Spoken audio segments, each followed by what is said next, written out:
ఈ దినమున ప్రభు నీతో సెలవిస్తున్న మాట. Praise the Lord. మన ప్రభువును ప్రిరక్షకుడైన యేసుక్రీస్తు వారి అతి శ్రేష్టమైన నామంలో మీ అందరికీ నా యొక్క హృదయపూర్వక వందనములు. ప్రియ సహోదరి సహోదరులారా, ఈ ఉదయకాల సమయంలో ప్రభువైన యేసుక్రీస్తు వారు నీతో నాతో మాట్లాడాలని ఆశపడుచుండగా ఒక్కసారి వాక్యాన్ని ధ్యానించుకుందామా? యోహాన్ రాసిన మొదటి పత్రిక 5వ అధ్యాయము 4వ వచనము. యోహాన్ రాసిన మొదటి పత్రిక 5వ అధ్యాయము 4వ వచనము. దేవుని మూలముగా పుట్టిన వారందరూ లోకమును జయించుదురు. లోకమును జయించిన విజయము మన విశ్వాసమే. దేవునికి స్తోత్రం. హల్లెలూయా. చూడండి, లోకమును జయించిన విజయము మన విశ్వాసం అంట. లోకమును జయించింది లేకపోతే ఏదో ప్రార్థన అట్లా కాదు. ఫస్ట్ ఆఫ్ ఆల్ నీలో విశ్వాసం ఉండాలి. నీలో విశ్వాసం అనేది దేవుని మీద లేకపోతే నీ జీవితం ఏ విధంగా మార్చబడుతుందో ఒక్కసారి పరిశీలన చేసుకోవాలి. నీ యొక్క ప్రవర్తన, నీ యొక్క జీవితము, నీ యొక్క మాట తీరు, సమస్తం కూడా ప్రవర్తన ఎవరిని గెలిపిస్తుంది? ప్రభు అయిన యేసుక్రీస్తు వారినా లేకపోతే నీ శత్రువైన సాతానును గెలిపిస్తుందా? ఒక్కసారి ఆలోచించాలి. మన యొక్క ప్రవర్తన ఏ విధంగా ఉంటుంది? అందరిపైన కోప్పడుతూ, నటన ప్రేమను కనిపిస్తూ, అన్యాయంగా ఇతరుల పట్ల ప్రవర్తన చేస్తూ, లోకస్తులకు నీకు ఏం తేడా లేకుండా అసలు వారి వలె, వారి స్వభావం వలె నువ్వు కూడా కలిగి జీవిస్తూ ఉంటే నీకు వారికి తేడా ఏముంది? నీవు కూడా ఆ శత్రువైన సాతానుకు తెలియకుండానే వాడిని గెలిపిస్తూ దేవుణ్ణి ఓడిస్తూ ఉంటావు నీ యొక్క ప్రవర్తన విషయం. కాబట్టి నీ యొక్క ప్రవర్తన విషయంలో జాగ్రత్తగా ఉండాలి. నీ యొక్క ప్రవర్తన దేవునికి నమ్మకంగా ఉంటుందా లేదా?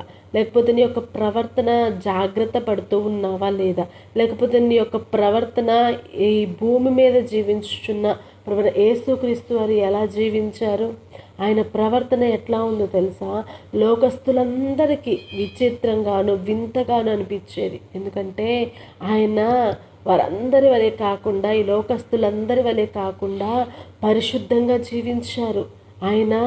ఆయన అసలు జీవించినట్లుగా ఈ లోకంలో ఎవరు జీవించలేనట్లుగా వింతగా జీవించారు. ఆయన జీవించిన విధానాన్ని మనం జ్ఞాపకం చేసుకున్నట్లయితే ఆయన వలె మనం జీవించే వారంగా ఉండాలి.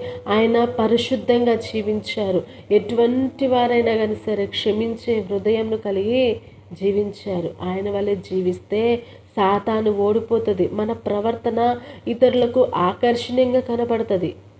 ఆయన చిత్త మన జీవితంలో నెరవేర్చబడుతుంది. దేవునికి స్తోత్రం. హల్లెలూయా.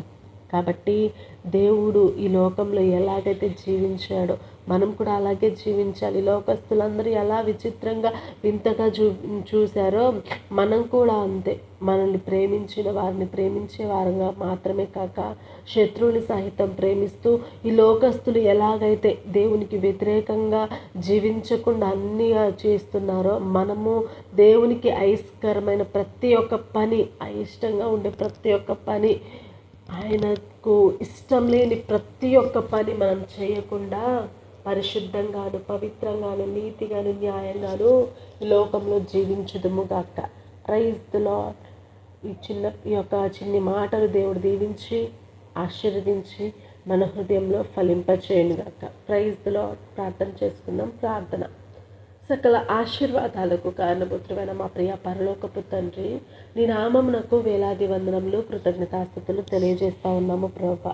ఆయా మమ్మలను మీరు దీవించండి, ఆశీర్వదించండి.